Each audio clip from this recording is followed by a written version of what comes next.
시편 22편은 메시아 예언시라고 제가 저번 주에 말씀을 드렸습니다. 근데 시편 22편 전반부를 읽어보면 마치 메시아이신 예수님의 그 고난의 현장에 있는 듯한 느낌을 받게 되어지지요. 예수님은 하나님을 향하여 나의 하나님 어찌하여 나를 버리셨습니까? 라고 고백하셨던 것처럼 오늘 다윗도 이런 고백을 하고 있습니다. 그래서 시편 22편은 그냥 하나님의 영에 감동되어져서 메시아에 대한 예언적인 그냥 그 감동으로 주어진 이 상상 속의 고백이 아니라 사실은 이 시편 22편은 다윗도 동일한 그 고난과 어려움 가운데 하나님 앞에 고백했던 고백인 것이죠. 다윗의 상황을 정확히 알 수 없으나 그 주변에 아무도 없었던 거예요. 나를 도와줄 수 있는 사람도 없고 이 상황에서 나를 건져줄 수 있는 사람이 없고 또 나의 도움이 될 만한 아무것도 없는 그 절박함 가운데 그 고독의 순간에 다윗도 이렇게 하나님 앞에 고백했던 것이죠. 내 하나님이여 내 하나님이여 어찌 나를 버리셨나이까.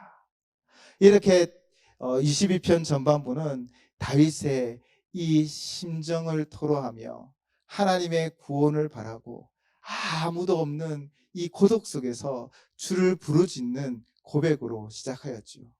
그런데 이 시편이 흘러가면서 어떤 장면으로 전환되어져 갑니까? 다윗은 여호와 하나님이 어떤 분인지를 고백하며 이제 전반부 마무리를 하며 21절로 이렇게 고백하였죠.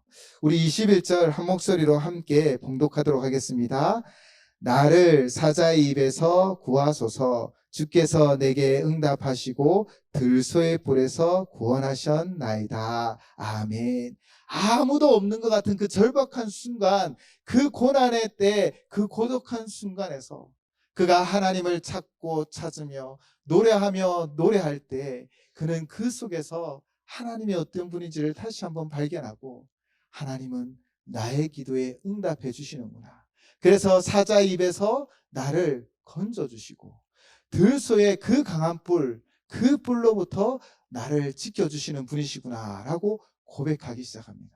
그리고 이제 오늘 본문 22절부터 31절까지 바로 여호와 하나님의 구원을 노래하고 있는 것이지요. 다윗이 상황과 환경을 딛고 이렇게 노래합니다. 우리 22절, 23절 한 목소리로 함께 봉독하겠습니다. 내가 주의 이름을 형제에게 선포하고 회중 가운데서 주를 찬송하리이다. 여호와를 두려워하는 너희여 그를 찬송할지어다. 야곱의 모든 자손이여 그에게 영광을 돌릴지어다. 너희 이스라엘 모든 자손이여 그를 경외할지어다. 아멘. 21절로부터 시작해서 다윗은 이제 여호와의 구원을 노래하고 있습니다. 그런데 시간적인 텀이 길까요? 학자들마다 22편을 해석하는 게 조금씩 틀립니다. 그래서 22편은 오랜 세월의 시간을 간격을 두고 기록한 거다. 즉 전반부 21절까지는 그의 고난과 아픔을 노래했다면 이 후반부 21절부터 31절은 하나님의 구원의 역사를 체험한 뒤에 고백하고 있는 것이다 라고 해석을 하기도 합니다. 그러나 오늘 본문 전체를 1절부터 31절까지 살펴보면 분명히 우리의 흐름이 있잖아요. 고난과 고통의 그 깊숙한 골짜기에서 아무도 없는 것 같아 두려운 그 순간에 그는 여호와 하나님을 부르고 하나님을 만나고 하나님의 어떤 분인지를 깨달으며 점점 그렇게 우리의 기도에 응답하시고 사자의 입에서 건져주실 것이고 들소의 뿔로부터 지켜주실 하나님을 고백하며 이제 지금 상황은 이전과 똑같을지라도 환경과 상황은 변화가 없을지라도 나를 둘러싸고 있는 적과 내 환경은 어쩌면 어두침침한 곳일지라도 그는 이제 하늘의 하나님을 바라보며 이렇게 고백하고 있는 것이죠. 그리고 모든 자들에게 우리 하나님을 찬양합시다. 하나님은 위대하시고 하나님은 우리의 모든 상황과 환경 가운데 우리를 건져주시고 하나님은 우리의 산성이 되어주십니다 라고 노래하고 있는 것입니다. 사실 다윗도 사람일지라 상황과 환경에 흔들리는 거예요. 사실 우리 모두도 그렇잖아요. 우리가 갑자기 어떤 일을 딱 만나면 두려움에 사로잡히고 그러면 아무것도 못하는 경우가 종종 있지 않습니까? 다윗도 그랬다라는 거예요. 저는 어릴 적에 팽이를 자주 가지고 놀았는데 팽이를 싹 던지면 이 팽이가 휙 돌며 땅에 딱 부딪히면 막 대굴대굴 구르는 건 아니죠. 이렇게 막 돌면서 막 요동을 칩니다. 그런데 어느 팽이가 가장 오랫동안 잘 돌아가는지 혹시 아십니까? 바로 중심을 잡고 미동하지 않고 막 도는 거예요. 우리의 삶이 이 팽이야처럼 환난과 어려움을 만나면 이게 막 흔들리는 거예요. 그러나 우리가 중심을 잡으면 오늘 다윗처럼 그 중심에 하나님을 향한 그 믿음을 부여잡기 시작하면 그의 삶이 그저 안정된 팽이처럼 돌기 시작한 거예요. 바로 다윗은 그 중심을 잡기 시작했습니다. 이렇게 누구나 다 있는 흔들림의 시간에 그는 하나님을 향한 중심을 잡고 다시 하나님 앞에 고백하는 것이죠. 이스라엘 백성들도요, 사실은 이렇게 흔들리는 적이 있었습니다. 아니, 사실은 너무나 많았지만 이 출애굽하여 대표적으로 이 이스라엘 백성들이 흔들린 적이 있었습니다. 어디 앞에서 이스라엘 백성들이 흔들렸을까요? 바로 홍해 앞이었습니다. 홍해 앞에 딱 도착했는데 양 사방에는 높은 골짜기가 있었어요. 산들이 있었어요. 그런데 그 뒤에는 누가 쫓아오기 시작합니까? 장자를 잃은, 자식을 잃은 아비들이 분노가 가득하여 그들을 쫓아온 거예요. 내가 너희를 가만두지 않겠다. 내 손에 너희를 다 진멸하겠다라고 그렇게 맹렬하게 세계 최강의 군대 애굽 군사들이 쫓아오는 거예요. 그때 이스라엘 백성들이 너무 많이 흔들렸습니다. 그들의 고백은 어떠했습니까? 출애굽기 14장 10절로 12절까지 이스라엘 백성들의 반응이 기록되어져 있습니다. 바로가 가까이 올 때 이스라엘 자손이 눈을 들어본즉 애굽 사람들이 자기들 뒤에 이른지라. 이스라엘 자손이 심히 두려워하여 여호와께 부르짖고 그들이 또 모세에게 이르되 애굽에 매장지가 없어서 당신이 우리를 이끌어내어 이 광야에서 죽게 하느냐? 어찌하여 당신이 우리를 애굽에서 이끌어내어 우리에게 이같이 하느냐? 우리가 애굽에서 당신에게 이른 말이 이것이 아니냐? 이르기를 우리를 내버려 두라. 우리가 애굽 사람을 섬길 것이라 하지 아니하더냐? 애굽 사람을 섬기는 것이 광야에서 죽는 것보다 낫겠노라. 아멘이라고 할 수가 없는 말씀이죠. 그들이 어떻게 출애굽하였습니까? 10가지 재앙, 우리가 너무나 많이 들었던 그 10가지 재앙, 그 애굽의 신들을 심판하고 또 이 애굽과 이스라엘 백성들을 구분하여 이스라엘 백성들에게는 심판이 임하지 아니하고 애굽만 그 10가지 심판으로 괴로움을 당했어요. 마지막 그 순간에는 어린 양의 피로 이스라엘 백성들은 다 구원을 얻었습니다. 그런 능력의 하나님이 그들과 함께 하고 있음에도 불구하고 그들은 지금 맹렬히 쫓아오는 이 애굽 군사를 말미암아 두려워한다는 것이죠. 그런데 우리의 모습이 딱 이렇습니다. 다윗도 그랬대요. 다윗도 잘 믿다가도 어떤 극심한 환경 가운데 흔들렸던 거예요. 우리도 하나님 있는 은혜를 체험하고 정말 그 하나님의 은혜로 충만하다가 이 만나는 상황과 환경 가운데 이렇게 흔들릴 때가 있었다는 거예요. 그러나 중요한 것이 무엇입니까? 중심을 잡으셔야 합니다. 바로 중심을 잡는 모세가 있었습니다. 모세는 출애굽기 14장 13절과 14절로 이렇게 선포합니다. 모세가 백성에 이르되 너희는 두려워하지 말고 가만히 서서 여호와께서 오늘 너희를 위하여 행하시는 구원을 보라. 너희가 오늘 본 애굽 사람을 영원히 다시 보지 아니하리라. 여호와께서 너희를 위하여 싸우시리니 너희는 가만히 있을지니라. 아멘. 우리가 방금 불렀던 이 찬양의 고백처럼 모세는 그 중심을 잡고 이스라엘 백성들에게 선포한 거예요. 너희는 가만히 있어. 너희를 위하여 싸우시는 여호와께서 너희를 위하여 싸우시니 너희는 가만히 있을지어다. 이 모든 절망의 순간 한 번도 싸움하지 않았던 노예였던 이스라엘 백성들이 어떻게 최강의 애굽 군사와 싸워 이기겠습니까? 그들이 싸우면 백전백패인 것입니다. 그런 두려움의 순간에 도망칠 수 없는 그 순간에 바로 모세는 그 중심을 부여잡고 하나님의 구원을 선포하고 있는 것이지요. 우리도 이런 모세의 모습이 있었으면 좋겠습니다. 절망하고 있는 이들이 있다면, 어떻게 해야 될지 몰라 헤매는 이들이 있다면 그들에게 예수님만이 소망이십니다.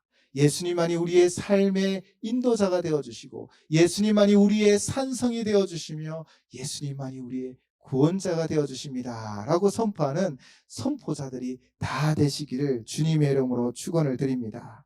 다윗도 그렇게 고백한 거예요. 그렇게 나의 21절을 보시면 나의 기도에 응답하셔서 사자의 입에서 구원하시고 들소의 뿔에서 구원하여 주실 것을 선포하며 22절 23절로 여호와 하나님을 찬양합시다. 여호와 하나님의 위대함을 노래합시다 라고 이렇게 노래하고 있는 것이지요. 다윗은 오직 여호와 하나님만이 우리의 구원자 되심을 고백하며 이제 24절로 26절까지 이렇게 고백하며 노래합니다. 우리 24절, 25절, 26절도 함께 봉독하도록 하겠습니다. 그는 공고한 자의 공고를 멸시하거나 싫어하지 아니하시며 그의 얼굴을 그에게서 숨기지 아니하시고 그가 울부짖을 때 들으셨도다. 큰 회중 가운데서 나의 찬송은 주께로부터 온 것이니 주를 경외하는 자 앞에서 나의 소원을 갚으리이다. 겸손한 자는 먹고 배부를 것이며 여호와를 찾는 자는 그를 찬송할 것이라. 너희 마음은 영원히 살지어다. 아멘. 공고한 자의 공고를 멸시하거나 싫어하지 않는다라고 말씀하십니다. 여러분, 아무리 친해도 곁에 서서 어렵다, 힘들다 계속 말하는 사람이 있으면 사실 힘들지 않으십니까? 우리는 다 인내의 한계가 있어요. 계속해서 짜증내면 정말 감당할 수가 없는 거죠. 근데 하나님은 어떠하셨습니까? 우리가 사사기 이야기를 하며 악순환에 대해 말씀드렸잖아요. 그렇게 계속해서 반복하여 죄를 짓고 또 회개하고 또 하나님께 부르짖다 또 사사로 말미암아 구원을 얻어 평안하면 또 죄를 짓고 또 그러면 하나님께 회개하고 그렇게 늘 반복적으로 악순환하는 이스라엘 백성들을 하나님은 결코 멸시하거나 싫어하지 않으셨습니다. 다윗도 이것을 분명히 알고 있었기에 다윗은 사무엘하 22장 28절을 이렇게 고백합니다. 주께서 공고한 백성은 구원하시고 교만한 자를 살피사 낮추시리이다. 아멘. 공고한 백성들, 그 공고한 순간에 주를 붙잡는 자들, 절망과 실패의 자리일지라도 하나님 다시 한 번만 좀 도와주세요. 어쩌면 그렇게 간절히 구하고 찾는 자에게 하나님이 은혜를 베풀어 주신다라는 것입니다. 공고한 자의 부르짖음에 응답하시고 인도하여 주실 여호와 하나님을 다윗은 또 25절로 고백하며 찬양합니다. 25절을 제가 세 번역으로 한번 읽어드릴게요. 주님께서 하신 이 모든 일을 회중이 다 모인 자리에서 찬양하겠습니다. 내가 서원한 희생 제물을 주님을 경외하는 사람들 앞에서 바치겠습니다. 아멘. 공고한 자를 멸시하거나 싫어하지 아니하신다라고 그 말씀처럼 우리도 사실 늘 실패하고 또 죄로 말미암아 또 회개하고 또 하나님을 의지하다가 또 세상 유혹에 빠졌다가 또 회개하고 공고함으로 나아가는 우리의 이 반복적인 삶 가운데서도 하나님은 결코 우리를 버리지 아니하시고 끝까지 지켜주시고 인도하여 주시지요. 그래서 다윗은 이렇게 고백하는 겁니다. 주님께서 하신 이 모든 일을 회중이 다 모인 자리에서 찬양하겠습니다. 내가 소원한 희생 제물을 주님을 경외하는 사람들 앞에서 다 바치겠습니다. 하나님의 은혜를 경험하고 하나님의 인도하심을 믿으며 그는 먼저 찬양하며 노래하며 나아가는 것입니다. 그리고 26절을 통하여 하나님이 어떤 은혜를 베풀어 주는지를 분명히 선포하지요. 겸손한 자는 먹고 배부를 것이며 여호와를 찾는 자는 그를 찬송할 것이라. 너희 마음은 영원히 살지어다. 아멘. 여기서 겸손한 자의 원어의 뜻을 살펴보면 괴로움을 당하는 자 그리고 가난한 자라는 뜻도 있다고 합니다. 즉 겸손한 자는요, 이 지금 영적으로도 육적으로도 또 정신적으로도 모두 심각한 어려움에 처한 자입니다. 그가 여호와를 찾는 자가 되어지면 여호와를 찾으면 어떻다라는 것이죠. 여기서 여호와를 찾는 자란 그 찾음의 동사의 원어를 찾아보면 바로 사슴이 이 타는 듯한 목마름으로 여호와를 찾고 있다는 거예요.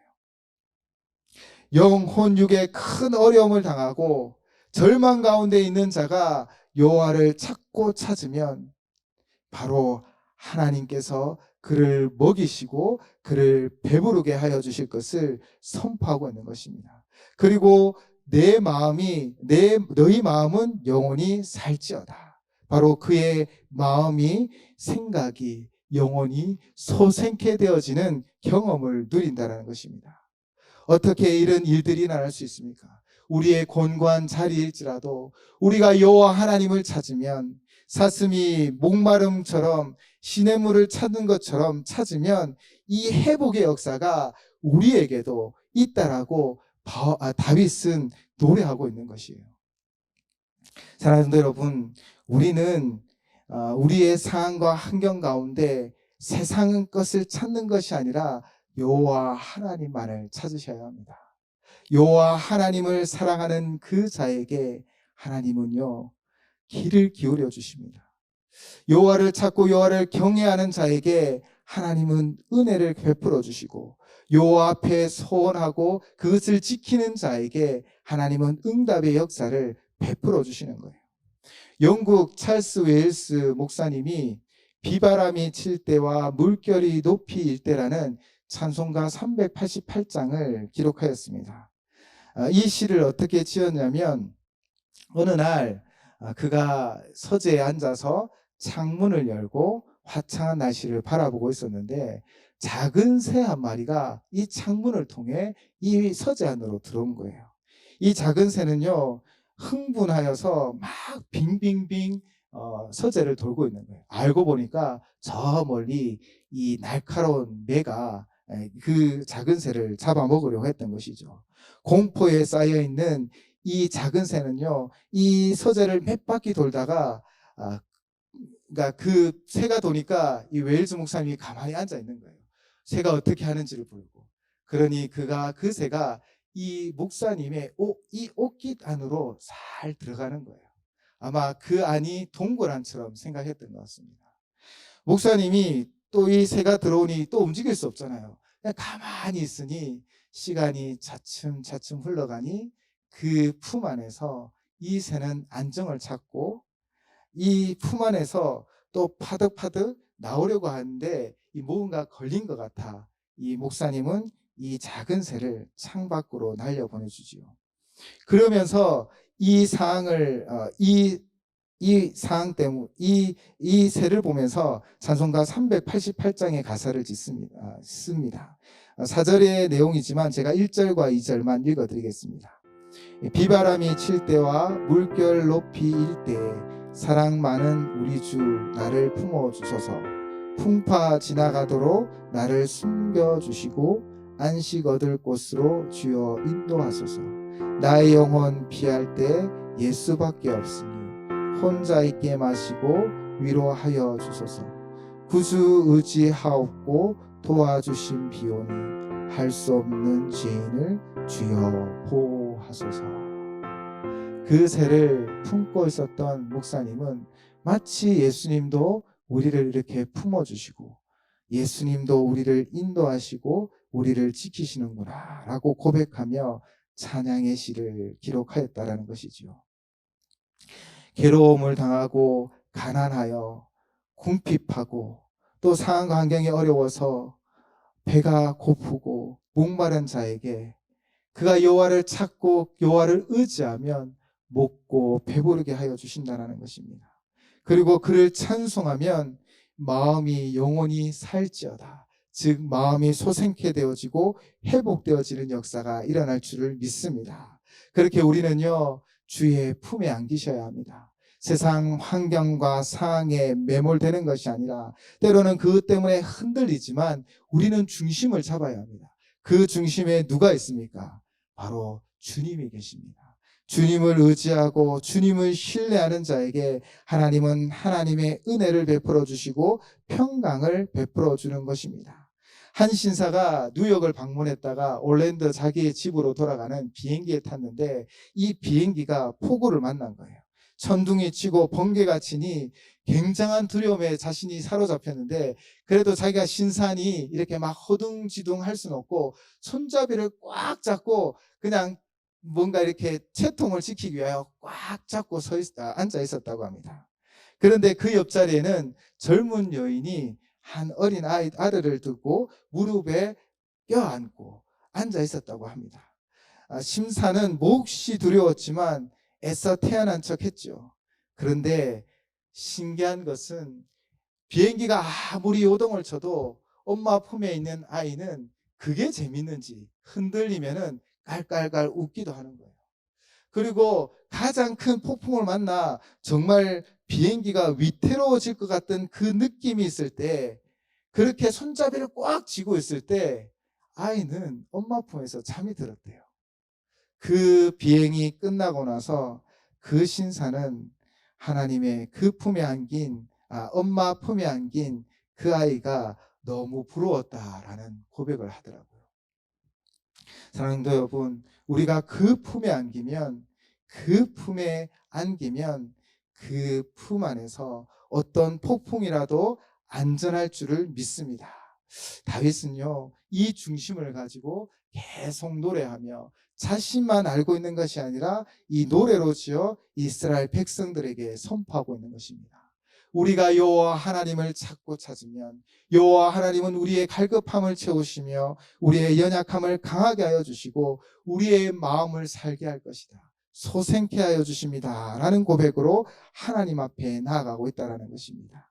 그렇게 하나님 품 안에 안긴 자에게 하나님은 하나님의 은혜를 베풀어 주십니다.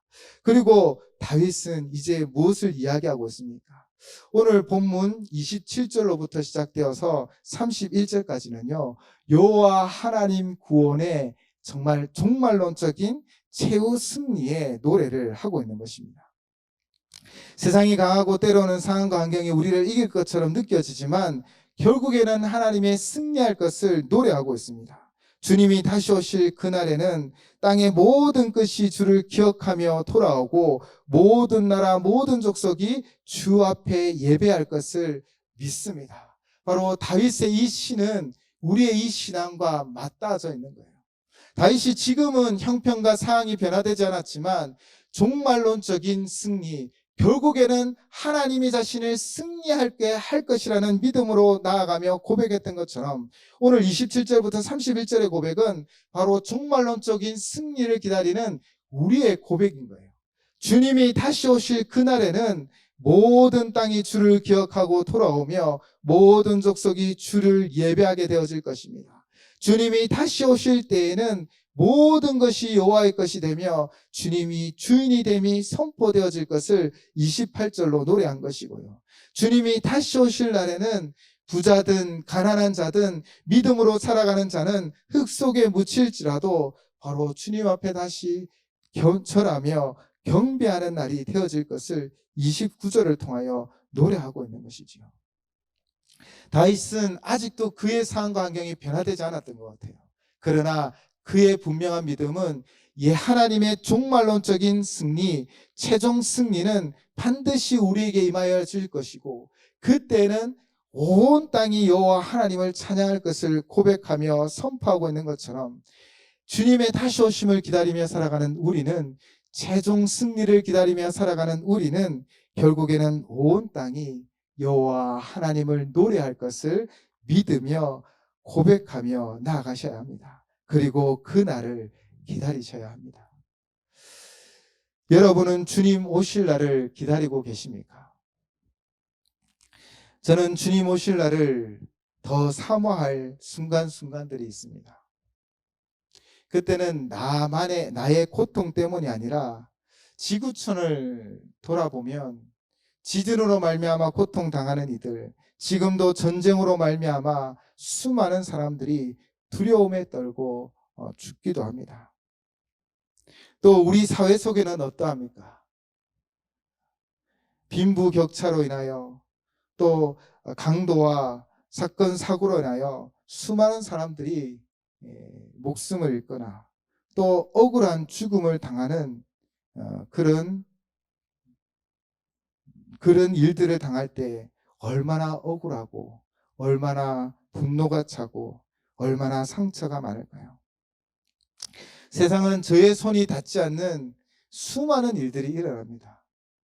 그래서 그 일들을 바라보면서 기도는 하지만, 그러나 아직도 전쟁은 끝이지 아니하고 가난과 질병은 온 세상을 덮어 수많은 아이들과 또 여인들과 연약하고 가난한 자들이 더 고통을 당하는 그런 세상이기도 한 것입니다. 그것을 볼 때마다 주님이 다시 오신다면 이 땅이 온전히 회복되어져서 겸손한 자, 괴로움을 당하고 가난한 모든 자들이 진정한 회복을 입을 것을 기대하며 나아가는 것이지요. 주님이 다시 오신 때 이 세상은 변화되어질 것이고, 고통받는 자는 회복을 입을 것이고, 억울한 자들은 그 억울함이 풀릴 것이고, 또 마음이 슬픈 자들은 주님 주신 참된 평안으로 차고 넘칠 줄을 믿습니다. 그래서 주님 다시 오시기를 우리는 늘 고대하며 살아가는 것이지요. 다윗은 마지막으로 30절 31절로 이렇게 고백합니다. 후손이 그를 섬길 것이며 대대의 주를 전할 것이며 와서 그의 공의를 태어날 백성에게 전하며 주께서 이를 행하셨다 할 것이로다. 아멘. 다윗은 이 노래를 통하여 대대 후손들에게 또 수많은 백성들에게 바로 하나님을 증거하고 있습니다. 하나님만이 우리의 참 소망이요, 하나님만이 우리의 진정한 도움이 되어주시고 하나님의 지금 모든 상황과 환경 가운데 구원이 되어줄 것을 노래하고 있는 것이지요. 우리도 이 다윗의 결론처럼 우리 주변에 어둠 가운데 살아가는 이들, 또 우리 후손들에게도 정말 이 예수 그리스도의 다시 오심을 증거하고 회복의 때를 전해주고 하나님의 구원을 선포하는 삶을 살아가시기를 주님의 이름으로 축원을 드립니다. 우리 이 찬양의 고백을 하나님께 올려드렸으면 좋겠습니다. 마라나타 주 예수여 오소 오시옵소서. 땅의 모든 끝 모든 족속 주를 찬송하게 하소서. 우리만 회복을 입고 우리만 잘 되는 것이 아니라 온 땅이 회복을 입고 온 열방이 주를 만나고 주로 말미암아 회복되기를 꿈꾸는 우리의 삶이 되시기를 바랍니다.